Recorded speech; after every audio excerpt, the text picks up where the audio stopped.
വയനാട് ജില്ലയിലെ ആദ്യത്തെ AI lab ഒരുക്കി കൽപ്പറ്റയിലെ MCF public school. Mathrubhumi managing director MV Shreyamskumar lab ഉദ്ഘാടനം ചെയ്തു. സാങ്കേതിക വിദ്യയ്ക്കൊപ്പം മുന്നേറാൻ പുതിയ തലമുറ സ്വയം പ്രാപ്തരാകണം എന്ന് അദ്ദേഹം പറഞ്ഞു. ആധുനിക സാങ്കേതിക വിദ്യയുടെ ലോകം വിദ്യാർത്ഥികൾക്ക് മുന്നിൽ തുറന്നു നൽകുകയാണ് കൽപ്പറ്റ MCF പബ്ലിക് സ്കൂൾ. വയനാട്ടിലെ ആദ്യത്തെ ആർട്ടിഫിഷ്യൽ ഇന്റലിജൻസ് ലാബാണ് സ്കൂളിൽ സജ്ജമാക്കിയിരിക്കുന്നത്. Mathrubhumi managing director MV Shreyamskumar AI lab ഉദ്ഘാടനം ചെയ്തു. സാങ്കേതിക വിദ്യകൾ മനുഷ്യന് അനുയോജ്യമായതാകണമെന്ന റാം മനോഹർ ലോഹിയുടെ വാക്കുകൾ അദ്ദേഹം ഓർമ്മിപ്പിച്ചു. സാങ്കേതിക മുന്നേറ്റത്തിനൊപ്പം സഞ്ചരിക്കാൻ വിദ്യാർത്ഥികൾ വൈദഗ്ധ്യം നേടണം.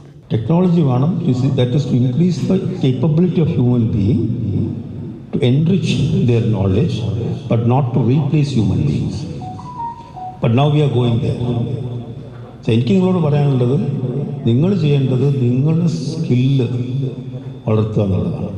പരിസ്ഥിതിയെ മറന്നുകൊണ്ട് മനുഷ്യരാശിക്ക് മുന്നോട്ട് പോകാനാകില്ലെന്നും MV ശ്രേയാംസ്കുമാർ മുന്നറിയിപ്പ് നൽകി.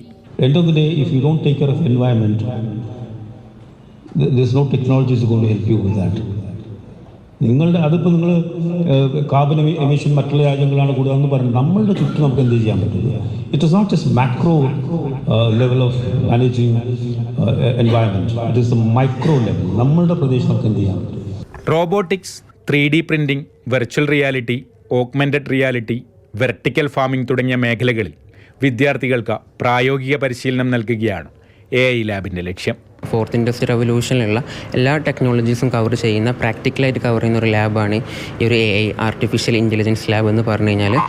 മാതൃഭൂമി ന്യൂസ്, വയനാട്.